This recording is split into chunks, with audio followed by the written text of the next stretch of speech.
கொஞ்சம் தூரம் போகிறதுக்கு ஈஸியாக இருக்கும்.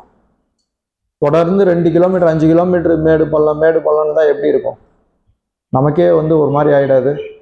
அதே மாதிரி தான் வாழ்க்கையிலையும் பார்த்தீங்கன்னா நிறைய நமக்கு ஏற்றத்தாழ்வுகள் இருக்கும், பிரச்சனைகள் இருக்கும், நிறைய சவால்கள் இருக்கும்.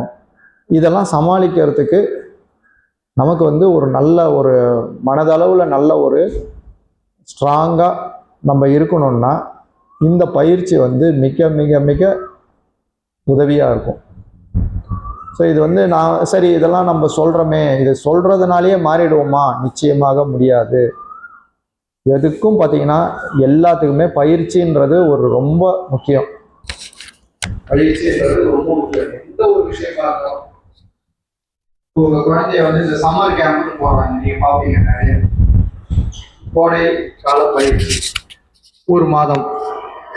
எல்லாரும் என்ன பண்றாங்க, போயிட்டு அந்த கோடைக்கால பயிற்சியில காலையில பார்த்தோன்னா 6 மணிக்கு அன்னைக்கு எழுப்பி போயிட்டு அவங்கள போய் இந்த ப்ராக்டிஸ் பண்ண, அதை பண்ண, இதை பண்ணுன்னு சொல்லுவாங்க.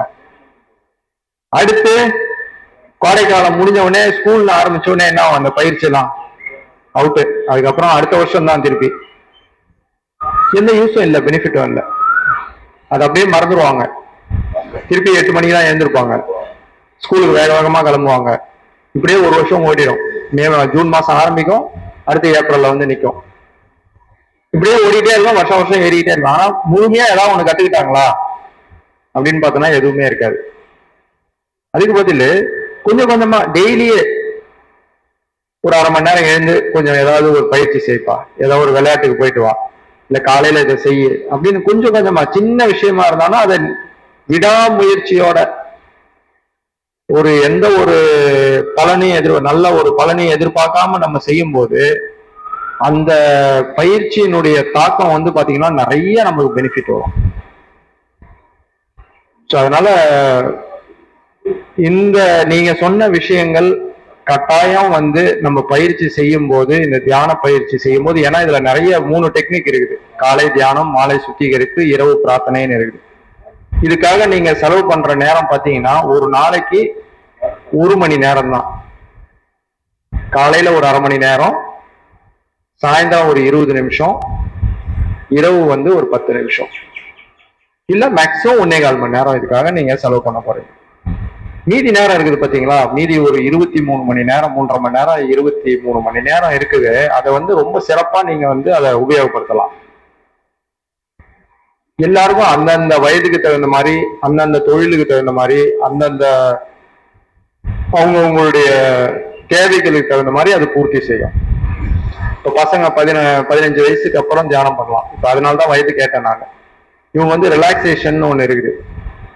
அந்த ரிலாக்ஸேஷன் பண்ணாவே பாத்தீங்கன்னா, இப்ப நீங்க ஸ்கூல் இவங்களுக்கு என்ன மாரி பெரிய பிரச்சனையா என்ன நினைக்கிறீங்க? வீட்டுக்கு வந்தா சாயந்தரம் படிக்கிறது இல்ல, அது நல்லா பண்றாங்களா? வந்த உடனே பண்ணிடுவாங்க, பரவாயில்ல, ரைட்டு. போனு, டிவி இதெல்லாம் அதட்டி நம்ம செய்ய வேண்டியதா இருக்குது. இது ஏன் உங்களுக்கு, அதாவது அதே மாதிரி படிக்க வைக்கும் போது எத்தனை குழந்தை, எவ்வளவு பேரு அந்த படிப்புல முழு கவனம் பண்ணி முடிச்சுட்டு மூடி வச்சுட்டு அடுத்த வேலையை பாக்குறாங்க? நீங்க அப்ப பாத்திருப்பீங்க, நம்ம எல்லாம் படிக்கிற காலத்துல ஒண்ணு எடுத்துனா நம்ம ஸ்லோவா தான் படிப்போம். ஆனா அந்த வேலையை முடிக்கிற வரைக்கும் வேற எதுவும் விட மாட்டாங்க. அது டியூஷனா இருந்தாலும் இதுவானு முடிச்சுட்டு அப்புறமா போ, பொறுமையா சார்ந்தாலும் சரி, எல்லாரும் பொறுமையா உட்காந்து எல்லாத்தையும் முடிச்சு எழுதி அதை மூடி வச்சுட்டு, அதையும் வைக்கிறது கரெக்டா எங்க வைக்கணுமோ எடுத்துன்னு போய் வச்சுட்டு தான் மற்ற வேலையை பார்க்க முடியும். இப்ப அந்த மாதிரி இருக்குதா? ஏன்னா காரணம் அவங்க மட்டும் கிடையாது, வெளிப்புற சூழ்நிலை அப்படி இருக்குது. ஒரு பக்கம் டிவி ஓடுது, ஒரு பக்கம் போனு, ஒரு பக்கம் சத்தம். இவ்வளவுக்கு நடுவுல எப்படி அவங்க மனசு அதை கவனம் செலுத்த முடியும்? அவங்களுக்கு அட்ராக்ஷன் எல்லாமே அந்த எல்லாத்துக்கும் ஒரு நாட்டம் இழுக்குது, எல்லா விதத்துல இருந்தும். அப்ப என்ன பண்ணணும், நம்ம ஒரு ரிலாக்ஸேஷன் வந்த உடனே, ஸ்கூல்ல இருந்து வந்த உடனே அந்த ரிலாக்ஸேஷன், அந்த பயிற்சி ஒரு 7 நிமிஷம் 8 நிமிஷம் தான். நோட்டீஸ் கொடுக்க சொல்றான் அவரை. அதை அப்படியே ஒரு தடவை குழந்தைங்களை உட்கார வச்சு நீங்க அதை அப்படியே படிக்கலாம், லைன் பை லைன் படிக்கலாம். இப்ப இந்த மாதிரி சேர்ல உட்கார வச்சு அதை மெதுவா நம்ம சொல்றதை கவனிக்க கவனிக்க கவனிக்க மனசு பாத்தீங்கன்னா எல்லாம் உடம்பு மனசு எல்லாம் ரிலாக்ஸ் ஆகி, உடம்பு அப்படியே மனசும் அமைதியாகி ஒரு 5 நிமிஷம் கழிச்சு அதுக்கப்புறம் படிக்க வச்சு பாருங்க. படிச்சீங்கன்னா